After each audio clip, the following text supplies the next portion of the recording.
Avs get a big win, third in a row, as they walk off to a 3-2 victory in Seattle. Welcome into Between the Pipes. Was trying to share the McKinnon goal with you guys, but ESPN is not letting me do that due to copyright infringement laws, so we're not going to upset the four-letter or Mickey Mouse to start off a Tuesday evening show. Alex Ryanemi alongside Mark Springer. You guys can join us on Twitch, on YouTube, on Twitter as well, at Rajan Radio, at Mark A. Mark, at Altitude SR. Join in the chat room there. We'll get up all of your comments this evening. You guys can also text us at 303-504-0925 on the Shop Mazda text line. But Nathan McKinnon extends his season opening point streak to 7 games. So does Cale Makar, who leads the league in points this year with now 14. And we remember, he's a defenseman. And then although ESPN told us that this was the first multi-goal game of Joel Kiviranta's career, well, Colorado fans have seen that happen before. Maybe not in the regular season,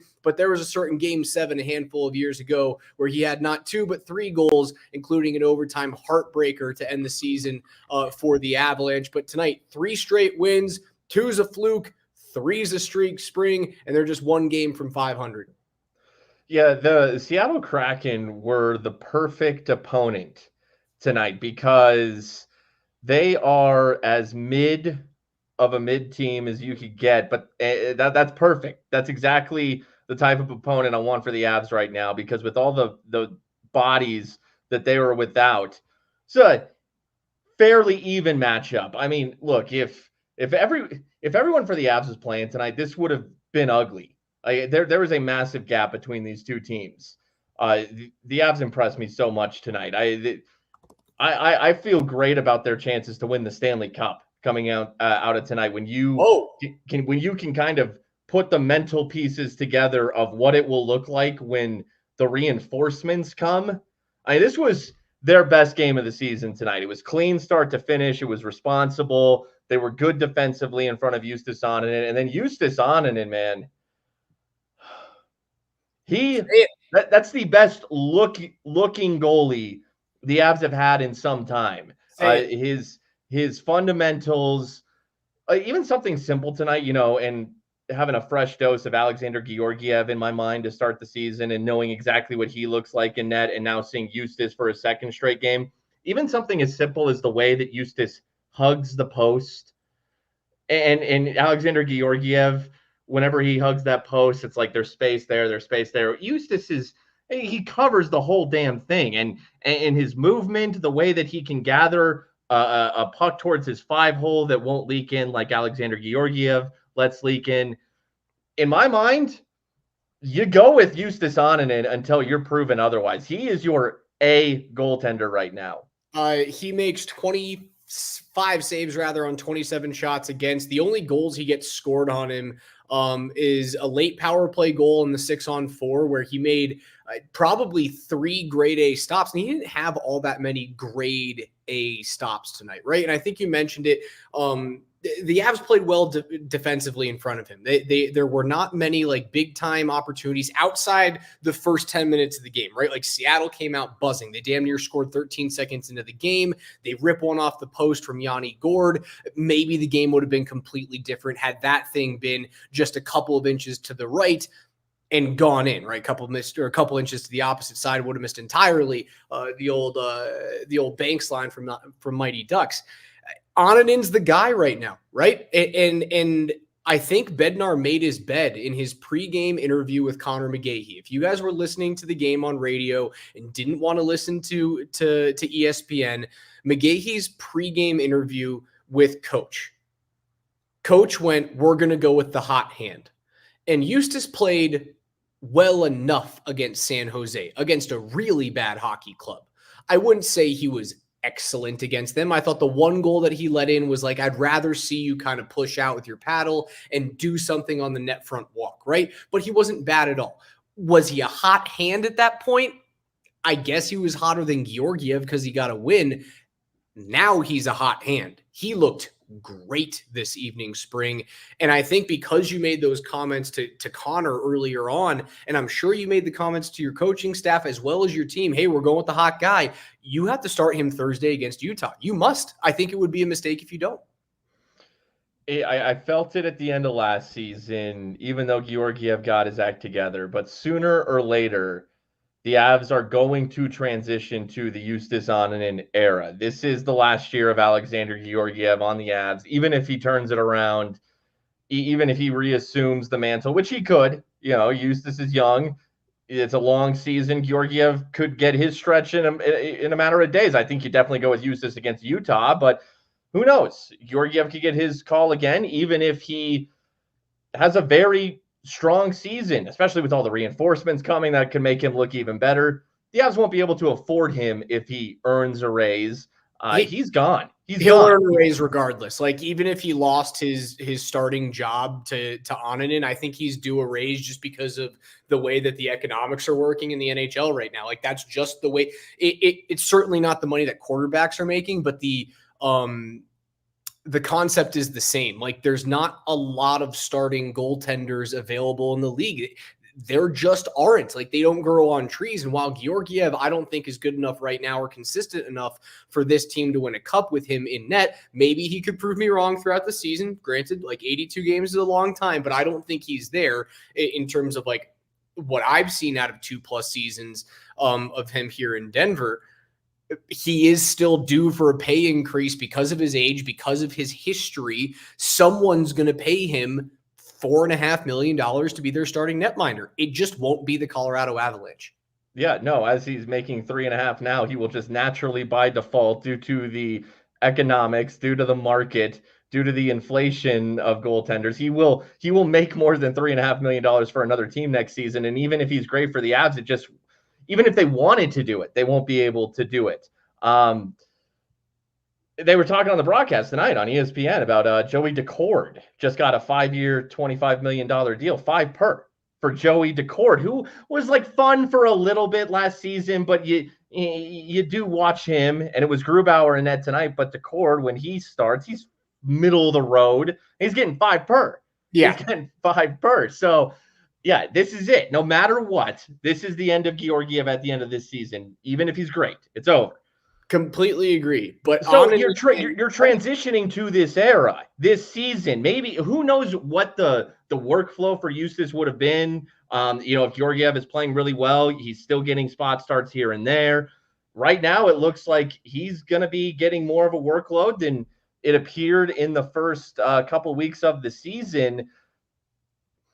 It's time to start transitioning now, whether it was going to be a slow work-in from the start or it gets a little faster here.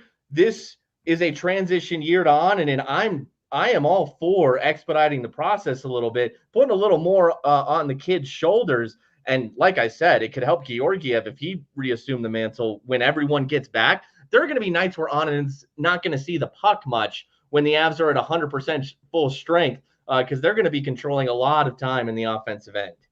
Completely agree with you. Is this the crowning of Justus Annunen right now? I don't know. But he's certainly gathering support to take the throne, right? Like he is talking in the court right now to all the people that he needs behind him to try and usurp whoever the guy is who's very clearly faltering as this proverbial king in Georgiev. I don't know if I'm placing a crown on his head yet, but I'm certainly giving him the starter's job for now. Like, you get this thing, and Pants Party says it. It's a low ass bar. You see it right there on the screen. It is. It's a low bar right now. But Justus looked really good, and I think it would be a mistake to start anyone else until he starts to falter. Maybe he won't. Maybe this is the start of it. We don't know. We don't have the foresight anyone really to tell you that, but it also could be the start of a philosophical change for the organization, right? Like the Avs are one of just a handful of teams around the league that are still very much, we have a starter and we have a backup. Much more of the league is splitting into this, and in Boston perfected it 3 years or 2 years ago, right? With Swayman and Omar. Much more of the league is going to 1A and 1B. And I think we're probably closer to 1A, 1B than a full role reversal of starter and backup. And I think that's a good thing for McFarland and Sakic and Bednar to have to like bring into the organization is like, well, it's not the old days where guys start 65 games a year. Like Marty Brodeur isn't coming in and starting 70 games. Most of these teams are splitting their games closer to like 50 and 32, maybe a little bit south of that. And I think that's the start of what we're seeing here. It's Justus Annunen is a homegrown Avalanche goaltender, drafted by the Avalanche, developed by the Avalanche, and it's about time that they hit on one of their goaltending draft picks, and it appears promising so far. It's about time that they write it a little bit more. If there's a 1A, 1B situation here, which I do think is what it is, I don't think this is, now Eustace is starting 5 nights out of 6. Maybe it's more, 4 out of 7 or something like that. But I want him to be the A right now. He's what the organization is invested in, and he is showing a lot of promise. Hey, look, I think about him in a similar way. I don't know if he'll end up quite like the player I'm about to mention, but that's Jake Ottinger, simply because Ottinger's 25 years old. Annunen is 20. High bar. That's a high bar. Yeah, that's a very high bar. But my point is that Ottinger is 25, Annunen is 24. It was a few years ago when Ottinger started to get mixed in. Who was the goaltender with Dallas that was his Georgiev? I think it was Anton Khudobin. Anton Khudobin. So I can see that dynamic. Georgiev being the Khudobin to Annunen's Ottinger. I'm not saying Annunen will be that, but man, he shows traits. He looks so good in net based on the poor goaltending we've seen of late. It really does aesthetically look night and day. I mean, how about the glove saves? They are so much firmer and more confident than Georgiev's. Some goaltenders, they just look goaltender-ish, and Annunen, he flashes those traits. He's one of the goaltenders that flashes those traits but isn't flashy while doing it, right? Like he's not Jonathan Quick. He's not Henrik Lundqvist in terms of their ability to light up the room with spectacular saves. I thought the best thing that I saw tonight was that I didn't really notice him. Like Justus Annunen did not stand out to me. And I thought that was so telling, like so remarkably telling that he just made the save that was in front of him. He didn't give up egregious rebounds. He kept the only time that he stood out was the beginning, like when Seattle pushed hard for the first 10 minutes of this game and he didn't let anything up. He didn't have a spectacular Dominik Hasek slinky save, but he didn't let anything in. And outside of that, I thought it was just like he fought through screens and 8 pucks. He deflected shots from 60 feet away into the corners, into cold areas. And that's all I want from my goaltender. That's all I want. Just make the save that's in front of you. And he did up until 4 seconds to go in the game. He made the save that was in front of him, right? It was a low shot through a screen off the right pad that he put to a cold area. And it just happened to be a 6-on-4. If it was a regular power play, he doesn't let up that goal because there isn't a player standing on the right flank there. There just isn't. He made the save he was supposed to. And luckily he had a 2-goal lead. So the short side didn't matter. The 2 goals he allows, one is assisted by Nikolai Kovalenko, and it's scored by Jared McCann. And I mean, you get what I'm alluding to there. I mean, it's a scrum. The Avs can't come away with it. Boom, it goes to McCann. And that's a sick little like backhand type move. I haven't rewatched it, but it was sick to watch in real time. It's a nifty little goal from Jared McCann. More on him in a little bit. And then, like you said, the 6-on-4 goal, he makes the initial save on that Burakovsky pass to Tolvanen, low to high, and it's the rebound that goes in. It's a tough initial save, and that his rebound control overall was great, but you can't control them all, and you certainly can't control that one. That's completely understandable. That's it. Those are the goals he allows tonight. I saw the coach Your new full-time co-host, Raj, Mike Yeah. Sanford, saw him pop up in the chat. He said, it's got to feel good for everyone. Uh, Eustace, the decor that played well in front of Eustace tonight, to have Devon Taves back in the lineup. And it was noticeable. McCarr's playing a lot of late with Calvin DeHaan and Oliver Shillington and that Ludwig dude, who I don't even really know who he was.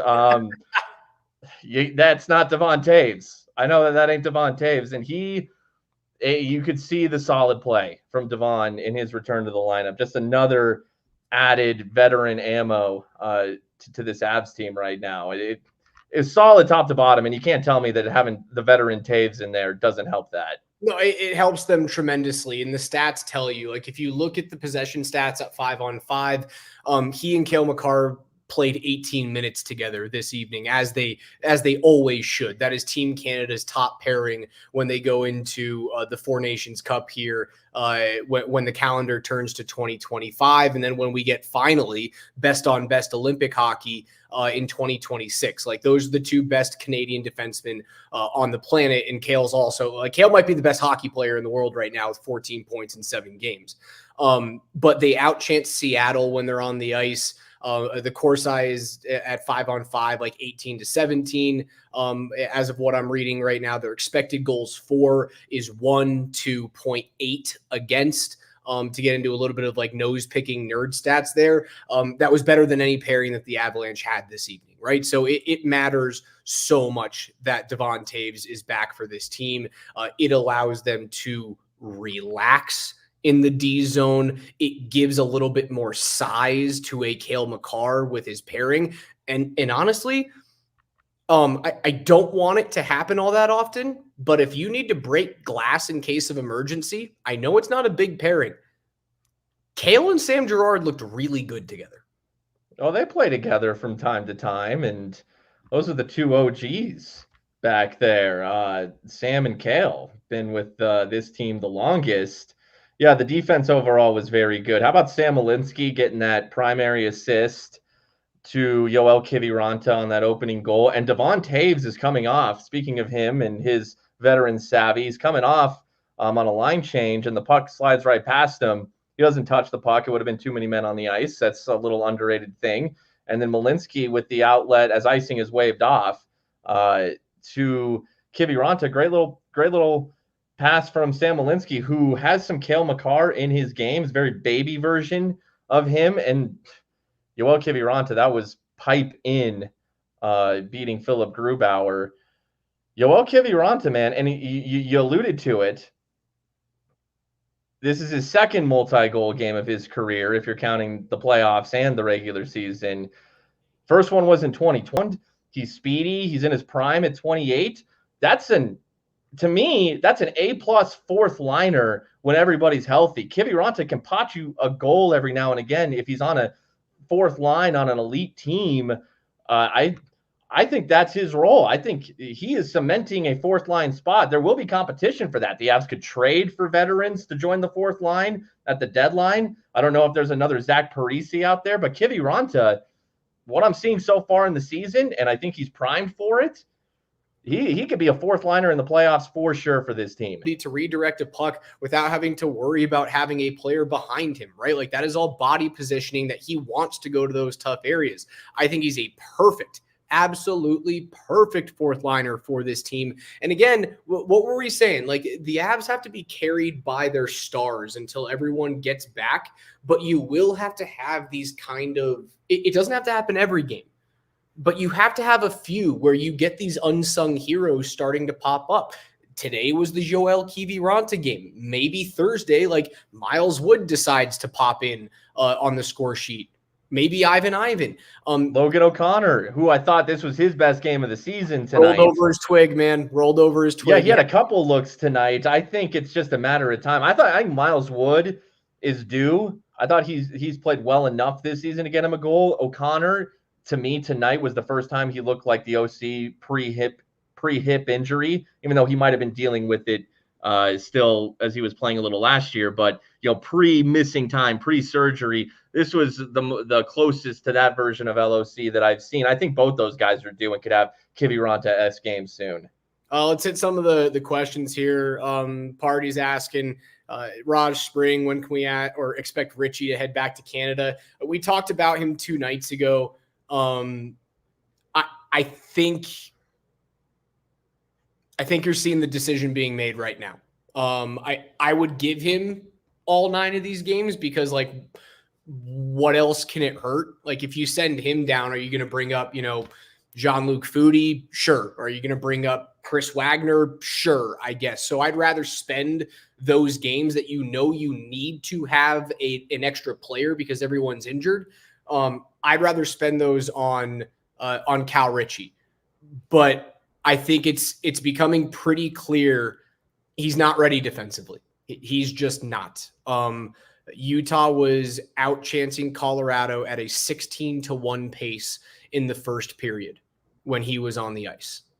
I'm not saying he's a bad hockey player. He's not. He's a very good hockey player, and I think he's going to turn into a super middle 6 center for this team. He's remarkably skilled on the offensive side. He is best utilized on the power play and in offensive zone situations. But I think he's a black hole on the defensive side of the puck. Is he going to learn that in the Ontario League? I don't know. But I think the organization is going to be ready to send him back here pretty soon.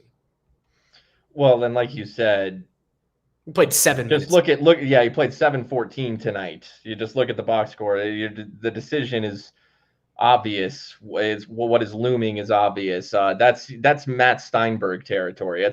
Those are the only 2 Avs who didn't get double-digit time on ice tonight. It makes more sense for him to develop his game, I think, playing night in, night out. But it was certainly an interesting proposition coming into the season, and he scored a nice goal in this early run on a feed from Josh Manson, a good one-timer.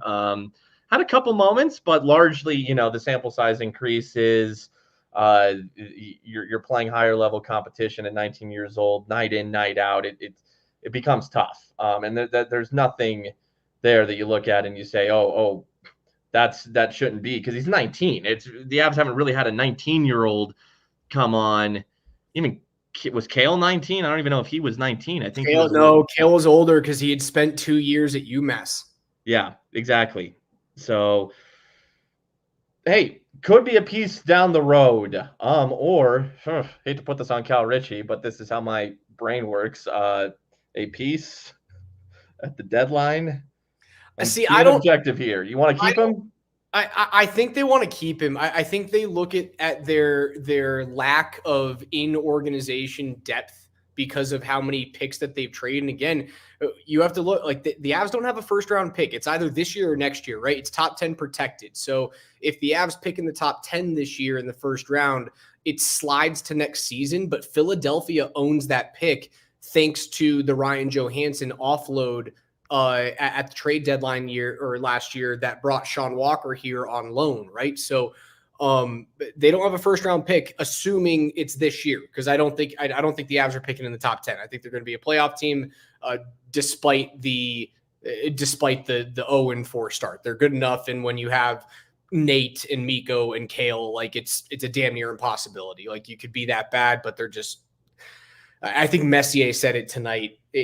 You can't replace elite talent, and that's what the Avs have, and that's what Seattle doesn't right now. Like, they don't have the top guy. We talked about the Kraken before the year of like, I just don't think they've got good depth. Like, they're not a fun team to play against, but are they going to really do anything?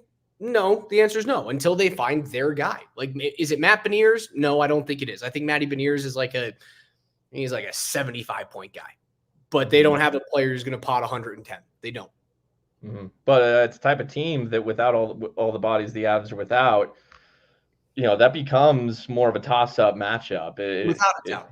And so to go in and win, I think fairly convincingly, the 1-goal score line I don't think is truly reflective of that game. Like, that goes to show the ceiling that the Avs have, that they can.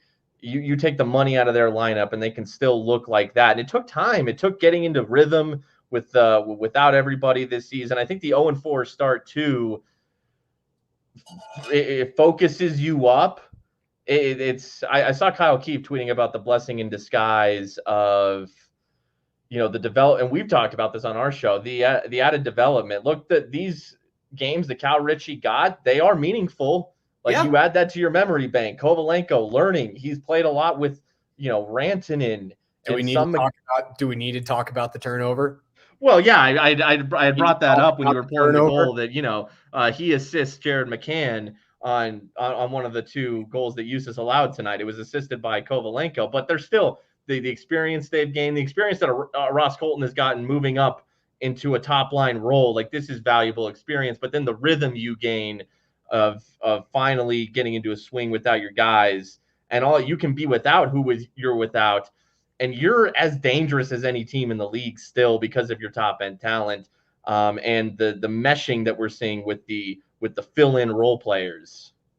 Yeah, Dan Tanner was texting me and he was, yeah, I just haven't been impressed with Kovalenko, and he hasn't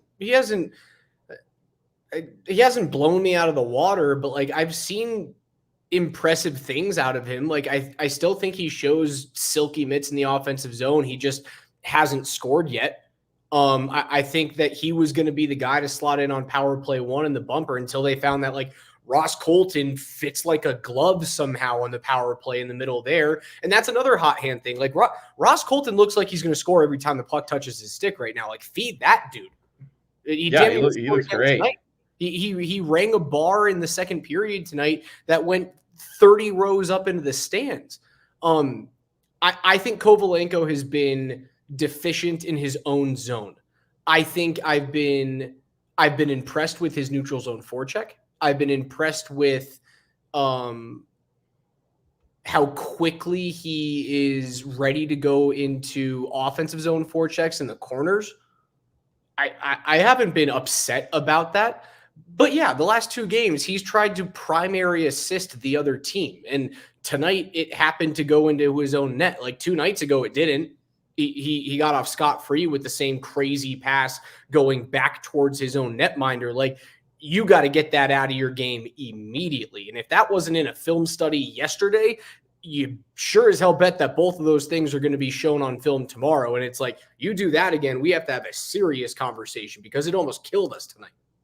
Well, he is similar to Cal Ritchie, but he's 24. Ritchie's 19. Kovalenko's been grinding as a youngster in the KHL's grizzled man's league. So, yeah, he's in theory closer, but even at his advanced age, he's very raw. You can see, but he should be playing on the fourth line. He should be getting, no more than 10 minutes a night, but he's being forced into a little bit of a higher role, but they're managing his minutes. He's not playing as much. The goal that he gifts to Jared McCann is, of course, scored by Jared McCann because, Raj, that was one of the themes of tonight. And I forget about this. When the Avs go to Seattle. Like, I'm over it. This is out of my mind. It always reminds me. I'm like, oh, yeah, that whole thing. Cale Makar gets booed every time he touches the puck because of the hit he laid on Jared McCann in the playoffs a couple years ago, which was an honest mistake hit by Jared McCann or by Cale Makar on Jared McCann. He didn't realize the puck was in the air. Cale didn't. And he thought McCann had it along the boards, laid a hit on him. Turns out it was an interference type hit, and McCann wasn't expecting it, so he got hurt and he had to miss some games. Was it a bad hit by Cale? Yes, it was.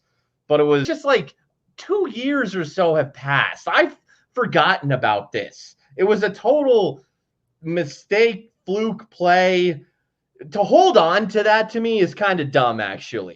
It's dumb, but you also have to think, like, Seattle doesn't have a long hockey history. They don't have anything to they don't have the frame of mind for reference there. And also, it was like the first bad thing that ever happened to the organization. So, like, Cale Makar is their Todd Bertuzzi. Think about that. Like, that is who Cale Makar is to the Seattle Kraken fan base. He is Todd Bertuzzi. That hit was their John Moore incident. Yeah, no, it's just, it was a bit much. I don't think it warrants that. Like, as time goes on, you have to ask yourself, is this worth holding on to? Like years from now, like say a 28-year-old Kraken fan who was in the building tonight booing Kale, when he's a grandfather, is he going to gather his children and be like, let me tell you about the time that Kale hit Scott Moore, not McCann? Scott Moore. Yes, that's right, Scott Moore. And they're going to be like, all right, Grandpa, it's time to go to bed. Steve Moore. Jesus Steve Christ. Moore? Some That's generic right. white guy name. Sorry, I'm ranting about Kale and Jared McCann here. I'm not even Steve Moore? focused. Yeah, Steve Moore. Steve Moore, who got paralyzed. That was it, right? Jeez, holy smokes. Well, we don't like to think about it. We don't like to have Steve Moore front of mind. But yeah, it's not Kale. D-Rev saying, Scott Moore and Bertuzzi was a lot worse. I think it's very clear. Like, come on, let's use our ears there. What I'm saying is that like Seattle doesn't have a frame of mind or frame of reference. So this is their Bertuzzi incident. In no way am I comparing the two hits, but come on, let's get real there, bud. And you know what? After those two games to start the year, 3-4, and you're staring 500 square in the face by the time you get back. And now they'll go to a city where it's a new shiny object for them as well, in the Utah Hockey Club in Salt Lake City. We'll see if they can find some new tradition to bond over with something that they hate that the Avalanche do. Who knows what it will be, but there's a prime opportunity here for Colorado to get back to 500 just like that.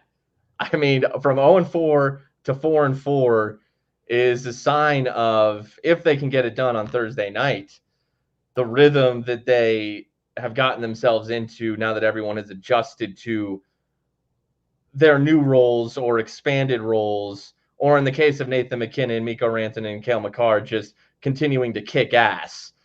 Dude, one of my bold prediction before the season was that Cale Makar would finish top 3 in Hart Trophy voting, that at the NHL Awards, he would be sitting there as one of the 3 finalists for obviously the Norris, but also the Hart Trophy. And he had one of the worst games of his career in this stretch against, what was it, the Islanders? The one that he went into the locker room and went, if I don't play, we win the hockey game, which is nuts to say considering he's got 14 points in 7 games. And also on that Jared McCann note, I thought it was Cale who scored that goal a few moments later, but it was tipped in front by Kiviranta. But there's the hockey gods for you. Oh, Jared McCann scores. We're vindicated. See, the hockey gods, they know. Jared McCann scored. Screw you, Cale. Boom. Cale gets a primary assist on a wrist shot from the point or whatever it was. Cale Makar, even with one of the worst games of his career, is leading the NHL in points and is in the prime of his career.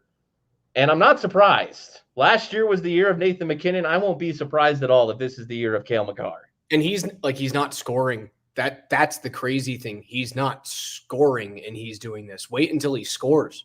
Wait until he got one tonight. Wait until the dude starts to pot goals. Like I know it's the primary assist on the Kiviranta goal, right? Like it's essentially his. But he's 2-12-14 right now. What happens when he starts to mix in a couple of power play goals a week? Like I think 100 points is very, very gettable this year. And the only player that we've seen do it in the last 35 years is Erik Karlsson a couple of seasons ago, when San Jose just let him go do anything because the Sharks were so terrible. It was like, all right, we're just going to run everything through Karlsson. If we get beat 8-2, but Karlsson has 1-1, we're happy with it. Cale might do it in an efficient manner, which is nuts to think about. I'm trying to look up right now the odds to win the Norris. He should be minus money already. He was not minus to start the year. I think he was plus 200 or something, with Adam Fox at plus 600 behind him, or it was something like that. Okay, yep. Cale is now plus 120. Fox is plus 400. Your reigning champion Quinn Hughes plus 700. But here's the thing: when you look at this list of defensemen across the league, like Adam Fox, very good defenseman. Quinn Hughes, very good. Heiskanen, Bouchard, Yossi, former winner. Noah Dobson, there's some new love right there. Hedman, McAvoy, Morrissey has come onto the scene with Winnipeg. We saw him in the playoffs. Okay, Rasmus Dahlin, maybe I'll end there, as he's off to a slow start this season. Really kind of a slow last season after it looked like he was maybe going to break out. None of those guys are Cale. No. And you cannot tell me, like, if you were the New York Rangers and the Avs said, hey, Cale for Adam straight up, the Rangers would say done and done. You take and it. The Run Canucks away. would do it. All these teams would do it. And if you're in denial, I mean, if you don't admit it, you are in denial. I mean, you are straight up living in a fantasy world if you don't think you wouldn't take Cale over your defenseman. Here are the list of defensemen who have thrown up a 100-point season in NHL history. Bobby Orr, 139 points. He also had a 135-point season, a 122-point year, a 120-point year, a 117-point year, and also a 101-point year. Paul Coffey is another one of those players who had multiple seasons over 100 points. He had a 103-point year. He had 121 points, and he is second all-time with a 138-point season in Edmonton's Cup championship year in 1985. I think, right, 1985, 86 was no, 86 would have been Montreal. Yeah. I think 86 is Montreal Cup because then they win again in 93, and then Waugh comes here in 96. So I guess that's the year after they were buzzing along to their cups. All of those 100+ point seasons happened when it was like incredibly easy to score the National Hockey League spring. I think the closest one that we're talking about outside of the Erik Karlsson season back in 22-23 is the 1991 season from Brian Leetch at 102 points. I think Cale can do it. He's well on his way. I think he can throw up like 110 this year. And then you might be talking about, despite it being nearly 30 points shy of Bobby Orr's greatest year, you would talk about that as one of, if not the greatest season by a defenseman in NHL history in terms of scoring, just because of how different the eras are from the 70s to now. That's why you can be without everyone they're without and still expect to win games like this tonight against a solid team on the road. You can be without everyone they're without, but when you have Cale, when you have Nate, when you have Mikko, you're still damn competitive. And it's a fun little test. It's like a little, hey, okay, deal with this. Let's see if you're so good, those three, you're so good. Let's see if you can win with this depleted lineup and these players and these roles. And I wonder if it keeps it interesting for them, new ways to motivate them to just test themselves, because that's how good they are. Like when you win a Conn Smythe like Cale Makar and a Norris, and he's 25 years old, and Nate coming off of the season he just had, you need new little challenges. And they're figuring this one out. It's a puzzle that they're figuring out. And tonight was one of those. It was evidence of, they're figuring it out. They've got the edge pieces in now, right? Like, yeah. and then you're dangerous. Yeah. They're figuring out Ross Colton can fit in on the top line and receive tape-to-tape passes from McKinnon and Rantanen in stride, and his one time is great. They're learning that Casey Middlestad is the real deal, and he can hold down the fort on the second line. They're just, and then everyone's gelling. It's fun to watch, and man, these lines when everyone's healthy is going to be insane. I think it's undersold right now across the league how dirty Colorado is going to be when they get to full strength and if they can stay at full strength. I mean, it might be a really, I don't know if the sports books have looked at it, but it might be a good time to get them on a future.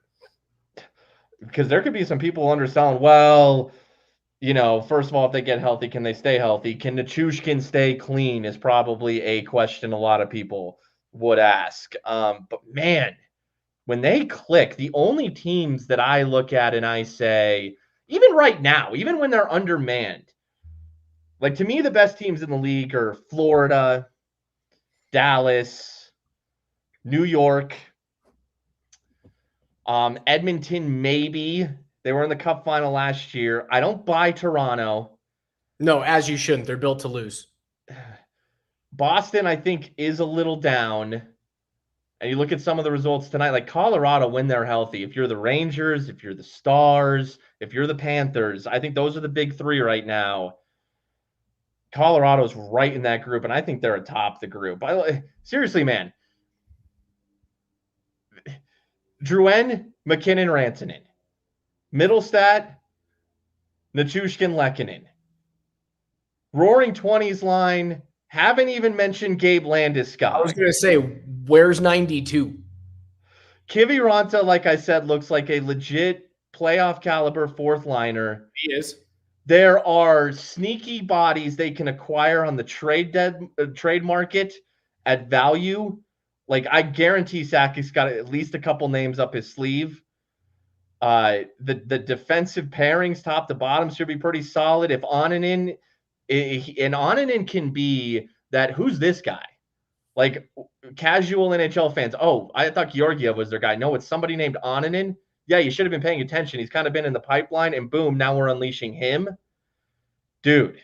Yeah, can he be your Logan Thompson? Can he be your Jordan Binnington? Like, that's the question. Can he be that guy? Can he be your Cam Ward, going all the way back to the post-lockout year with the Carolina Hurricanes in the mid-2000s? Can he be that guy, right? I think it's the reason why you and I were never panicked about the long-term outlook of this team in the 4-game slide. I was panicking about the goaltending, and I think I was well within my rights to panic about the goaltending, but I think it was very clear. I went, the 2 games that you let in 8 goals, like, you should have won the hockey game.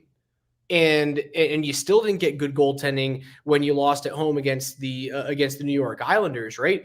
I was panicking about that, but the rest of the team, I went, even without $30 million worth of players, they're really freaking good. And they're playing well. Like, with average goaltending, what are they? Are they 6-1 with average goaltending? Maybe. That could be the thing. All right, Spring, let's take a look through the NHL scoreboard. It was a frozen frenzy tonight. Did you get your frenzy on? Yeah, my frozen was frenzied. You were tonight. so frenzied this evening. I like it. It's fun. It's a ton of fun when they do this. It's a shame that they don't do it more often during the season. Like, this is the only time that we're going to see it this year. I get it's probably a scheduling nightmare, and that's the reason why you do it at the beginning of the season. But let's take a look through the scores tonight. Utah, who Colorado will see on Thursday evening. You can hear that game on Altitude Sports Radio AM 950, or you can hear it anywhere you guys want to go on the Altitude Sports Radio mobile app, because the Nuggets will be on 92.5 as they open up the season at home at Ball Arena at 8 p.m. against the Oklahoma City Thunder. You had 2 games in the NBA tonight. The Bronny James debut, that was fun. But the Senators blank the Utah Hockey Club 4-0 tonight. Claude Giroux, still in the league. Didn't know that was actually a thing. Scored his second of the year. Hurricanes get a 3-2 win in overtime over the Oilers. They spoil a 2-goal game from Connor McDavid, Spring. Yeah, overall, another slow start really for Edmonton this season. Look, I struggle to see that team back in the Stanley Cup Finals. It's in today's sports, it's so hard to even make it to back-to-back finals. Like, variety is just a thing we kind of get by default. You have to be so damn good to get back. Like in the NFL, there was no universe where I was going to pick another Niners-Chiefs Super Bowl. When's the last time you rarely get the same championship final in any of the 4 major sports nowadays? And between Florida and Edmonton, I just got to give the lean to Florida in terms of teams who are more likely to make it back. So 3 years running. I just think, look, if anyone out there, I know this is an as post-game show, if there's any Oilers supporters, not even supporters, but people who are like, the Oilers to win the West, that's my ticket, I wouldn't do it. I wouldn't touch that with a 10-foot pole. Oilers lose 3-2 in overtime. The Predators finally get their first win of the season. They improved to 1-5 with a 4-0 home win against the Boston Bruins. Gustav Nyquist scores his first goal of the year. Ryan O'Reilly scored early on in this one in a power play. That was the only goal that they actually ended up needing. The Canucks double up the Blackhawks 6-2 or 6-3 rather. And the Jets are buzzing. They're a sneaky wagon right now. But are they just another regular season giant like they have been over the past couple of years? Probably. 3-2 is the final there in St. Louis. They get a late goal in the third period to break that one up. Brandon Saad did score to bring them within one. It was a 3-1